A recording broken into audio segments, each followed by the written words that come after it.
요한복음 1장입니다. 요한복음 1장.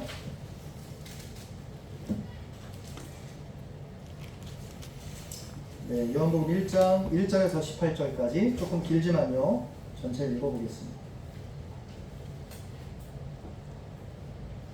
예, 교독합니다. 제가 먼저 읽고 여러분 읽고 마지막 절은 같이 읽습니다. 태초에 말씀이 계시니라. 이 말씀이 하나님과 함께 계셨으니 이 말씀은 곧 하나님이시니라. 그가 태초에 하나님과 함께 계셨고 만물이 그로 말미암아 지은 바 되었으니 지은 것이 하나도 그가 없이는 된 것이 없느니라. 그 안에 생명이 있었으니 이 생명은 사람들의 빛이라. 빛이 어둠에 비치되 어둠이 깨닫지 못하더라.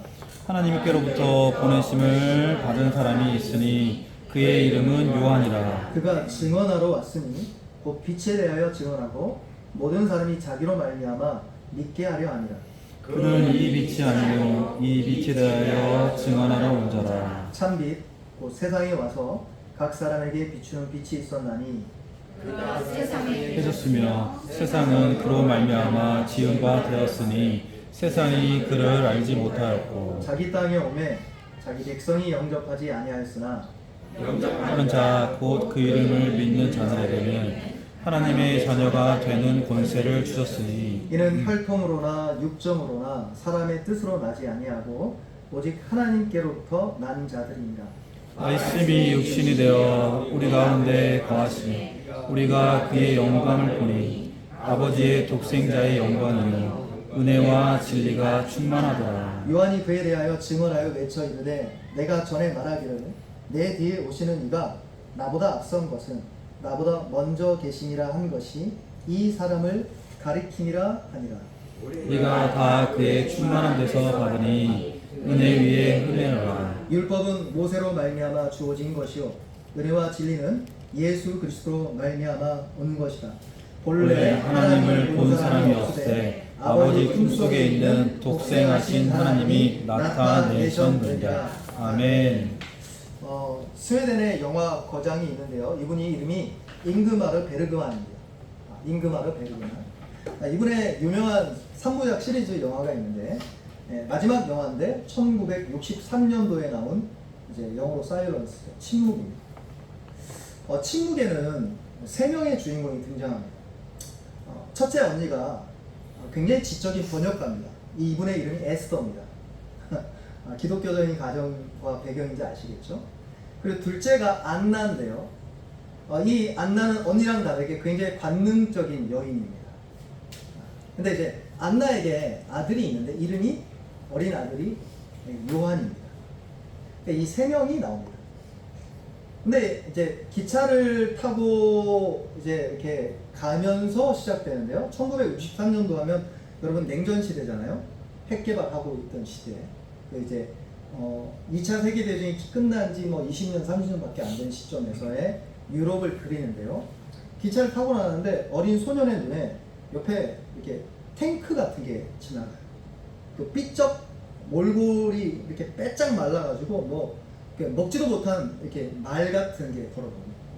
유럽의 황폐한 모습을 보여줍니다. 그래서 이제 전쟁의 기운이 감도는 낯선 유럽 땅에 멈춰서게 되는데요. 이유가 어디로 여행 가는지 모르겠는데 3명이 가는데 첫째 언니가 갑자기 원래 이제 폐질환이 있어가지고 폐렴인지 폐질환인지 그래서 너무 급하게 이제 폐질환 때문에 도저히 더 이상 갈 수가 없는 데서 멈췄어요. 근데 멈췄는데 내린 곳이 좀 자기네 말을 쓰는 나라가 아닌 거예요. 그래서 이제 내려가지고는 어디로 갔냐? 호텔에 갑니다. 근데 호텔에 가서 이제 대화를 하려고 해요. 아까 이야기한 스웨덴 감독이라고 했잖아요. 스웨덴어로 돼 있어요. 유튜브 보면 영어로도 번역돼 있어요. 스웨덴어. 근데 스웨덴 사람이 영어를 굉장히 잘하거든요. 근데 스웨덴어를 해도 안 통해. 영어를 해도 안 통해. 우리나라에 왔나? 우리나라 온 건 아닌 것 같은데. 근데 말이 통하지 않는 곳입니다. 그래서 침묵이죠. 근데 이제 병든 언니 에스더는 번역가인데 말이 굉장히 중요합니다. 이 사람은 지성인이기 때문에 말을 통해서 자신의 언어를 표현합니다. 자기의 생각을 표현합니다. 근데 표현을 못해요. 뭐죠? 말이 안 통합니다. 서로 대화할 수 없습니다. 동생 안나는 지적인 사람은 아니지만 관능적인 사람이지만 그건 너무 답답한 거예요. 병든 언니 수발하랴 뭐 외딴 곳 호텔에 왔는데 말도 안 통하네. 애가 한 명 있는데 얼마나 키우기 힘들어요. 애하고 같이. 그러니까 답답한 마음에 안나는 여기 영화에서 관능적이고 육체적인 여인 마음. 그래서 이 여인이 일탈을 하는 거죠. 밖에 나가서 말은 안 통해도 뭐 할 수 죄는 질 수 있죠. 그래서 외간 남자를 끌어들여서 이제 외간 남자를 하고 가면 잡니다. 그러니까 소통이 안 되니까 그렇게 푸는 거죠. 근데도 해소가 안 돼요. 그러니까 언니 입장에서는 이해가 안 되는 거죠. 그래서 언니랑 동생 사이가 금이 갑니다. 말은 할 수 있는데 서로 스웨덴어로 영어로 말을 안 합니다. 여러분 가족 간에도 그럴 때가 종종 있지 않습니까? 이 과정에서 두 자매는 정서적 단절, 소통의 부재, 침묵이 극에 달하게 되고요. 결국 안나는 어떻게 선택하냐? 병든 언니 내버려 두고 자신의 아들 요한하고 기차 타고 자신의 집으로 돌아가는 것이 영화의 전부입니다. 그래서 침묵입니다. 영화가 대략 1시간 40분 정도인데요. 흑백 영화입니다. 그러니까 놀라운 건 영화 주인공들이 주변 인물들 간의 대화를 하는데 총 35회에서 38회 정도 됩니다. 말을 그렇게 안 하는 거예요. 근데 더 놀라운 게 있습니다. 이 영화 감독이 거장이거든요. 원래 어떤 영화를 만들려 했냐면 말을 28회 정도만으로 1시간 40분을 만들고 싶으대요. 놀랍죠? 이 영화의 의도가 뭘까요? 의도는 명확합니다.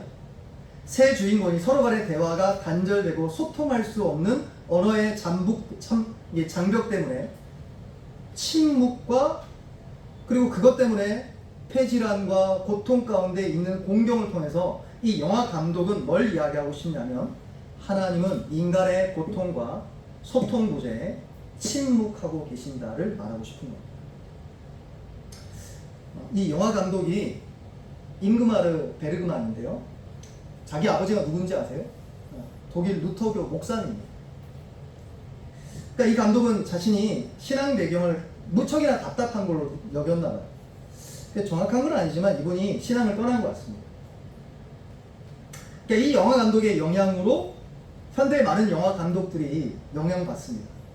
여러분 이제 이름만 들어보면 이제 아실 거예요. 우리 X세대는 알겠죠? 영화 좋아했던 시대니까. 우디 앨런, 프랜시스 포드 코폴라, 마틴 스콜세지 들어보셨나요? 안 들어보는지 모르셨어요. 그러니까 현대 감독들이 왜 하나님이 침묵하고 하나님이 없다라고 이야기하냐면 이 감독이 유명한 감독 35에서 38에 말 안 하는 그 보면요 보지 마세요. 막 마음이 우울해져요. 신앙인은 못 봐요. 그러니까 저희 이제 설교 준비하러 이제 안 보고 할 수는 없으니까 봤는데 못 보겠더라고요. 막 침묵해 계속 우울하게. 하나님은 침묵하고 계신다. 이 영화가 그 이야기 하고 싶은 겁니다. 근데 오늘 본문에서 보면 하나님은 침묵하지 않는다 입니다. 아멘. 하나님은 지금도 말씀하신다 입니다. 하나님은 침묵하지 않고 여러분과 저에게 오늘도 말씀하시는 하나님인 줄 믿습니다. 그 첫 번째가 요한복음 1장에서 중요한 단어를 여러분과 저에게 말씀하는데요. 그게 뭐냐? 말씀입니다.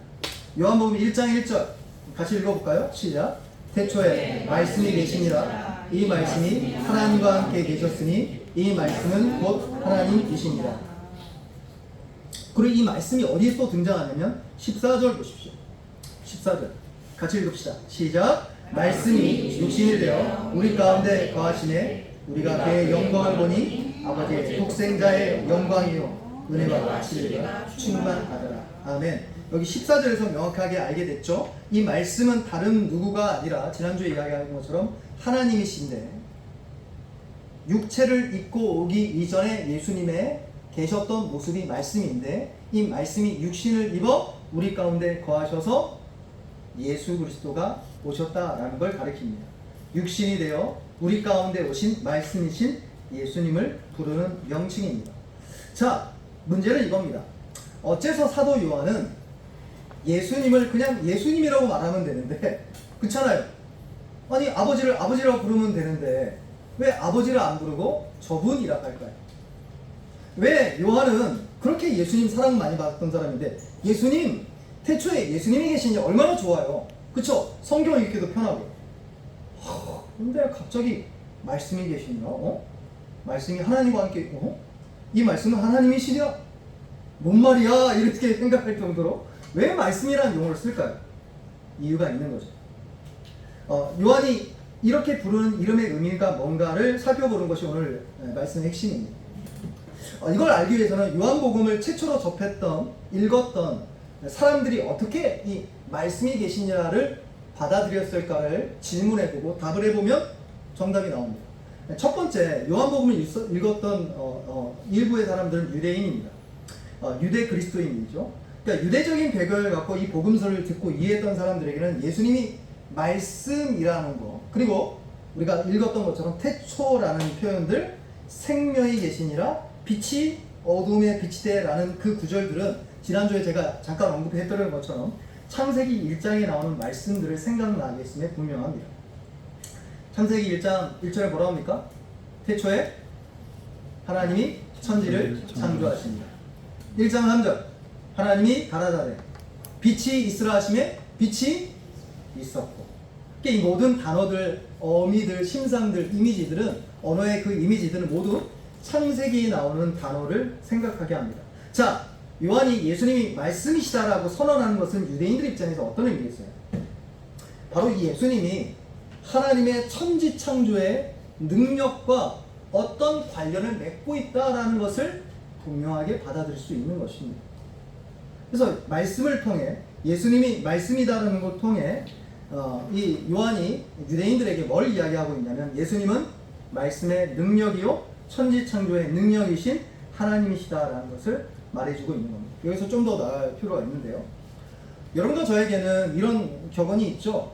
이제 여러분 어릴 때 아버지 어머니가 이제 공부하라 하니까 공부 잘하신 분은 그런 거 없겠지만 저 같은 일반적인 사람들은요 아버지한테 다짐을 엄청 해요. 예, 열심히 공부하겠습니다. 저 6시부터 9시까지 공부 시간입니다. 근데 여러분 지키나요? 지키는 게 작심삼일이죠. 그래서 작심삼일 그래서 나옵니다. 그래서 지나가다가 아버지가 야 너는 왜 말뿐이냐? 너 말만 해놓고 실천을 안 하냐? 너 실천이 좀 부족하다. 여러분 이런 이야기 들어본 적이 있나요? 유대인들은 이런 이야기 할까요 말까요? 잘 안 할 겁니다. 왠지 아십니까? 유대인의 문화가 말과 행동은 똑같은 거기 때문에 그렇습니다. 왜 그럴까요? 그러니까 유대인들에게 이 말씀이라고 부를 때는 어떤 의미가 함께 포함되어 있냐면 유대인들에게는 그냥 단순히 말에 그치는 건 없어요. 말이란 것은 한 사건이고 이벤트고 행동이란 것입니다. 이게 어디서 나왔을까요? 예, 창세기에서 나온 겁니다. 창세기에 하나님이 말씀하시면 말씀 자체로 머물지 않고 반드시 일이 이루어집니다. 창세기 1장 3절 하나님이 이르시되 빛이 있으라 하심에 빛이 있으라. 그러니까 동시입니다. 그럼 말해놓고 아버지 알겠습니다 해놓고는 나중에 가서 생각해보자 이런 건 없어요. 하나님이 말하면 되는 거예요. 할렐루야. 아멘. 너 치료되리라. 아멘. 또 되는 거예요. 할렐루야. 그러니까 유대인들의 인식 안에서는 말씀이라고 할 때는 단순하게 하나님이 말씀했다 정도가 아니라 하나님이 창조의 능력으로 그 뜻을 이룬다는 것까지 포함되어 있는 개념이 들어온 겁니다. 이사야 55장 11절에 내 입에서 나가는 말도 이와 같이 헛되이 내게로 되돌아오지 아니하고 나의 기뻐하는 뜻을 이루며 내가 보낸 일에 형통함이니라. 아멘. 내가 말하는 말도 나의 기뻐하는 뜻을 이룬다 라고 이야기하는 겁니다. 그래서 유대인들에게 하나님의 말씀이라고 들었을 때 예수님 말씀이라고 할 때 그 받아들이는 그 상황에서는 어떤 의미냐면 예수님은 실제로 이루어지는 역사다라는 것이 분명해지는 겁니다. 그래서 보고 만질 수 있는 것 같다라고 느껴지게 돼 있는 것이죠. 그래서 말씀은 뭔가 우리의 삶 가운데 능력과 효력을 내는 능력이라는 것이 받아들여졌을 것입니다. 요한복음을 읽었던 최초의 독자였던 유대인들에게 예수님이 말씀이라는 것은 예수님이 창조의 능력이고 그 말씀을 이루는 능력 자체라는 것을 받아들일 수 있었다는 것입니다. 근데 유대인들만 이 요한복음을 읽은 건 아니겠죠. 이제 그리스도인들이 이제 이 요한복음을 읽었는데요. 헬라 사람들이라고 표현하죠. 비유대인, 유대인이 아닌 헬라, 그리스 사람들은 요한복음을 읽으면서 어떤 의미로 받아들였을까요? 이건 그리스 사람들의 종교에서는 찾을 수 없고 그 사람들의 철학에서 좀 찾을 수 있는데요. 그 말이 로고스란 단어입니다. 요한복음 1장 1절에 말씀이라고 되어 있지만 한글로 이제 헬라어로 그리스어로 로고스라고 되어 있는데요. 다섯 알파벳으로 표현되어 있습니다. 근데 이 로고스가 어떤 의미냐면 주전 6세기 예수님 탄생되기 한 6세기 정도 됐을 때 헤라클리토스라는 철학자가 있었답니다. 근데 이 헤라클리토스가 되게 재미난 주장을 합니다. 한번 들어보십시오. 사람이 같은 강물에 두 번 몸을 담그는 것은 가능합니까? 불가능합니까? 왜 불가능하죠? 저 두 번 담궈 본 것 같은데. 한 번, 두 번. 네. 사실 이 고민을 한 거예요. 물은 흐르지 않습니까? 헤라클리토스가 생각할 때 물이 흐르는데 한 번 담근 물은 반드시 흐를 건데 어느 정도 흐르는지 모르지만 어느 정도 빨리 앉아야 될지 모르겠지만 어쨌든 흐르잖아요. 그 전에 있는 100%의 물은 아니겠죠. 이걸 표현한 겁니다. 그래서 이 말은 어떤 의미냐면 삶은, 인생은 쉼 없이 변화되는 변화의 상태에 있다는 거예요. 근데 여기서 질문이 나옵니다. 근데 변화가 계속되면 우리가 살아가는 세상은 계속 혼란과 변화에만 있어야 되는데 왜 이 세상을 살아가다 보면 뭔가 질서가 있고 체계가 있을까? 그걸 질문한 겁니다. 왜 그럴까?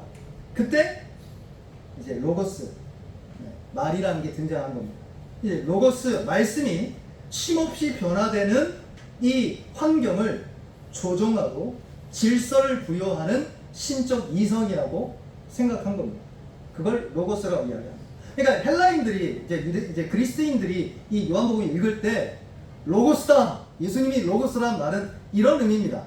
예수님이 인생의 모든 변화를 주관하며 조율하며 통제하는 통치자라는 의미인 겁니다. 할렐루야.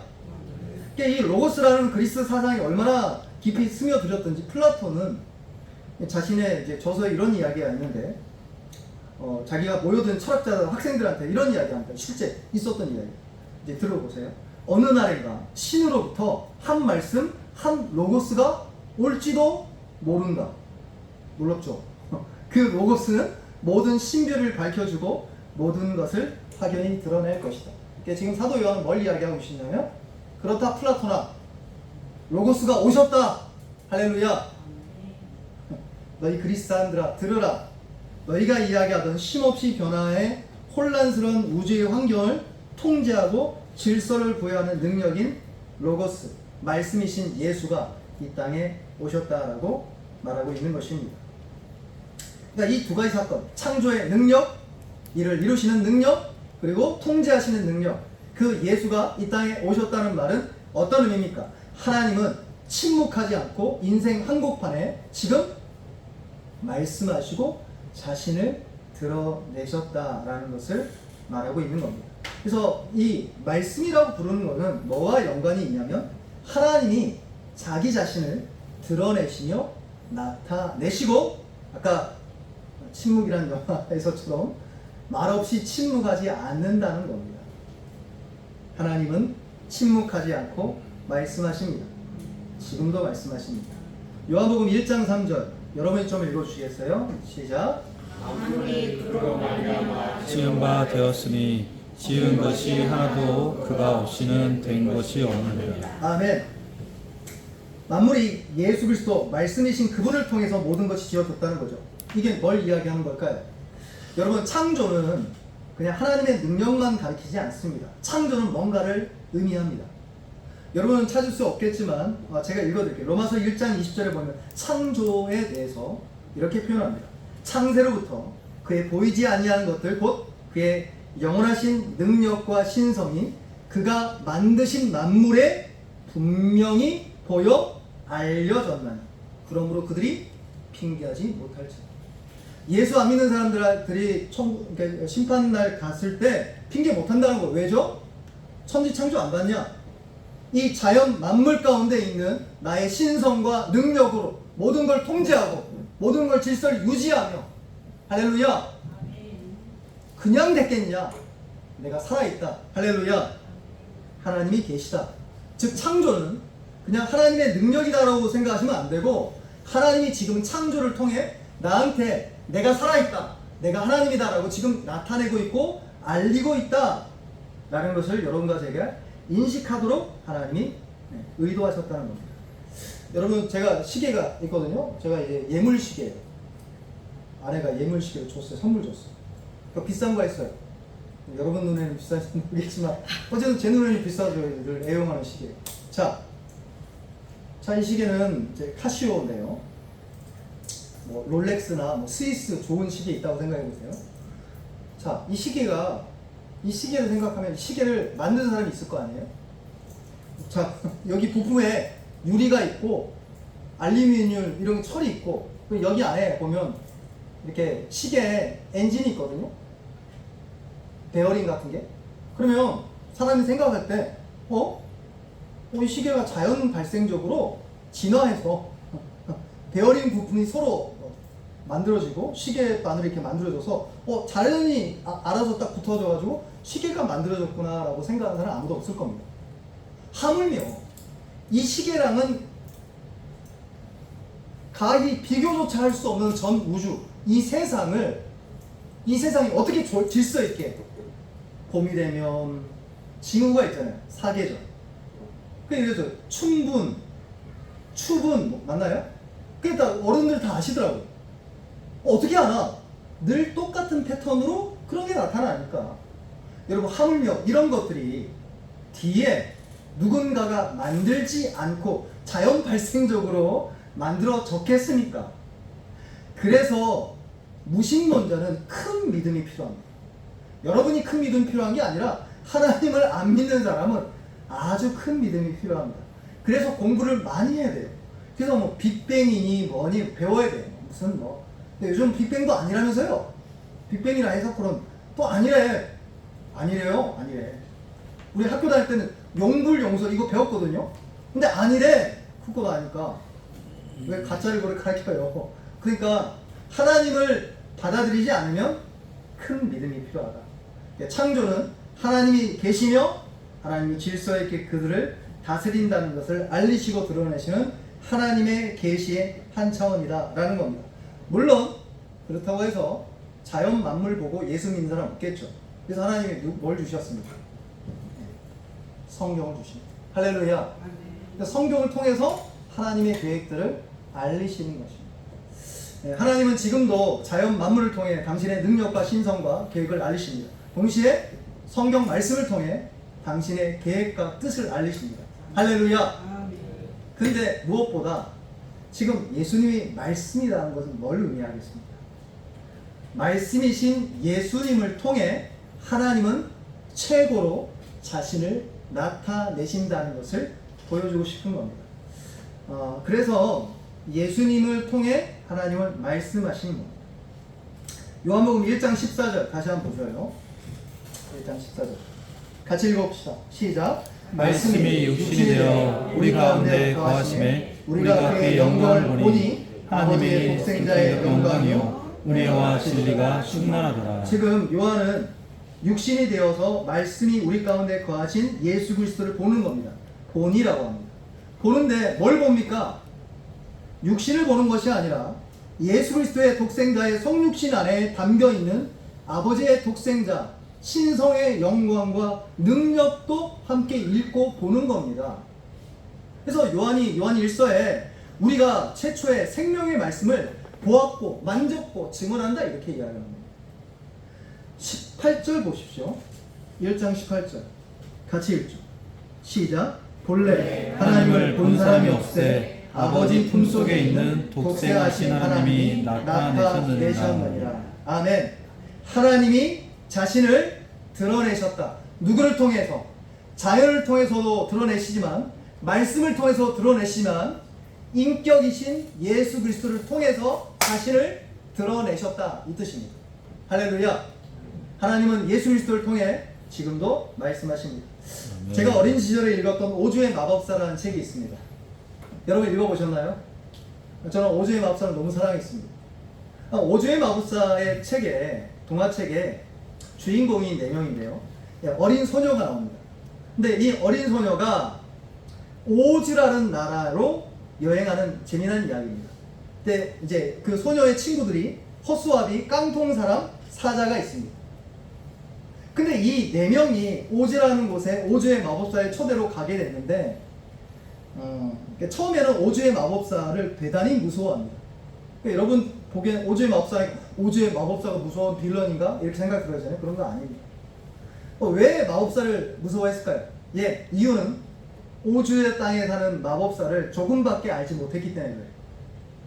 어느 날 마법사가 이제 자기랑 이야기하자고 초청장을 이제 보냅니다. 근데 소녀와 친구들이 마법사를 개인적으로 알지 못했지만 목소리는 들었어요. 또 마법사가 오즈라는 땅에 사는 마녀를 물리치자라고 계획을 알려줍니다. 그래서 이제 어떻게 하면 물리칠까를 이제 사자, 깡통 사람, 허수아비 사자한테 이렇게 역할을 줘요. 거기 보면 사자가 굉장히 우스꽝스럽게 멍청하게 나와요. 사자가 이빨바지 사자처럼 재미나게 웃었던 기억이 납니다. 그러다가 아직까지는 잘 모르죠. 그러다가 결국 마법사가 한 가지 결정합니다. 나를 이 친구들한테 나타내야 되겠다. 그리고 마법사가 드디어 베일을 벗고 면사포를 벗고 자기 모습을 드러내요. 그리고 나서 알게 된 겁니다. 알고 봤더니 오즈란 땅에 왔을 때 자신들을 처음으로 환영했던 그 친절한 사람인 거예요. 그리고 알고 봤더니 그들을 개인적으로 돕는 사람이었던 거예요. 여러분, 이 오즈의 마법사라는 책은 한 가지를 설명합니다. 여러분이 누군가를 알지 못할 때는 두려울 수 있습니다. 근데 누군가를 알기 시작하고 그것도 인격적으로 개인적으로 알기 시작하면 그분을 두려워하지 않고 그분을 사랑하고 알 수 있다는 것입니다. 하나님도 똑같습니다. 하나님도 창조를 통해 저와 여러분에게 자신을 알리십니다. 물론 간접적으로 알리시죠. 그래서 직접적으로 알리시기로 결정하십니다. 성령을 저와 여러분에 주셔서 자신을 알리십니다. 그것도 충분하지 못하니 하나님이 예수 그리스도를 통해 지금 저와 여러분에게 인격적으로 자신을 알리시겠다 결정한 겁니다. 그래서 1장 18절 본래 하나님을 본 사람이 없으되 아버지의 품속에 있는 독생하신 하나님이 나타내셨느니라. 예수님은 타락한 사람들에게 이 땅에 오셔서 내가 하나님이다 라고 이야기하시면서 하나님이 너희를 향한 사랑을 품고 나를 보내셨다 라고 인격적으로 말씀하십니다. 그리고 선하신 의도를 갖고 내가 너를 지었고 나를 믿으면 영생이 있다 라고 아들을 통해 말씀하십니다. 우리는 예수님을 통해서 어떻게 알게 되냐면 인격적인 하나님을 알게 되는 겁니다. 할렐루야. 두렵고 무서운 하나님이 아니라 예수 그리스도의 인격 안에 담겨있는 하나님을 만나게 된다라는 것입니다. 그래서 예수님이 아버지 하나님을 좀 보여달라는 제자 빌립의 요청이 어떻게 이야기하십니까? 나를 본 자는 아버지를 봤다. 나를 본 자는 아버지를 보았느니라. 하나님은 침묵하지 않으십니다. 하나님은 자연을 통해 지금도 말씀하십니다. 여러분에게 일어난 일들은 그냥 일어나는 것이 아니라 하나님의 메시지인 겁니다. 그리고 하나님은 성경을 통해 매일 말씀하십니다. 우리가 말씀을 못 듣고 하나님의 음성을 못 듣고 하나님을 인격적으로 모르는 이유는 말씀을 안 읽어서 그래요. 읽으시길 축복합니다. 뭐 기도원 가서 음성 듣고 안 해도 돼요. 그냥 성경 피세요. 할렐루야. 하나님 나한테 아니 그렇게 기도할 필요도 없어요. 그냥 성경 피면 돼요. 할렐루야. 피시고 읽으십시오. 그게 여러분에게 주시는 하나님의 음성입니다. 무엇보다 하나님은 인격적으로 여러분에게 말씀하십니다. 이 땅에 오신 성육신하신 아들 예수 그리스도를 통해 말씀하시는 것입니다. 말씀을 맺겠습니다. 사랑하는 넘치는 은혜 교회 성도 여러분, 여러분은 예수님 안에서 하나님의 영광과 충만함을 발견하셨습니까? 여러분은 예수님 안에서 지금도 여러분과 저에게 하나님이 말씀하신다는 것을 믿으십니까? 여기에는 두 가지 의미가 포함되어 있습니다. 하나는 축복이고 하나는 경고입니다. 예수님은 아버지 하나님의 제일 되고 가장 중요한 계시이자 일종의 마지막 말씀입니다. 마지막 말씀입니다. 이전에는 선지자들에게 꿈으로도 환상으로도 가르쳐 주셨어요. 내가 있다. 메시아를 믿으라. 근데 이제 변명 못해요. 예수님이 이 땅에 오셨기 때문에. 마지막 말씀입니다. 마지막 초청장입니다. 예수님을 떠나서는 하나님을 발견하지 못합니다. 만일 여러분이 예수님을 영접하지 않는다면 여러분은 하나님으로부터 마지막 날 이런 음성을 들을 것입니다. 내가 너희를 도무지 알지 못하니 불법을 행하는 자들아 내게서 떠나라. 반대로 하나님의 최고이자 최선의 말씀인 예수님을 영접한다면 여러분 똑같은 방식의 축복의 말씀을 드릴 건데 이 말씀을 드릴 것입니다. 내 아버지께 복받을 자들이여 나와 창세로부터 너희를 위하여 예비된 나라를 상속하라. 할렐루야. 여러분과 저는 어떤 하나님의 음성을 기대하십니까? 한 가지에 달렸습니다. 예수 그리스도를 믿고 영접하는 데 달려 있습니다. 그 인격적인 하나님을 믿음으로 창조에서 흐려져 있는 하나님, 성경 말씀에 뚜렷하지만 믿음의 눈이 없어 보이지 않는 하나님을 인격적이신 예수 그리스도를 통해 믿게 되고 알게 되고 만나게 된다는 것입니다. 하나님이 예수 그리스도를 통해 날마다 저와 여러분을 만나시고 날마다 가까이 하셔서 하나님의 축복으로 승리하는 저와 여러분 되기를 예수님의 이름으로 축복합니다. 아멘. 함께 기도하겠습니다. 네, 함께.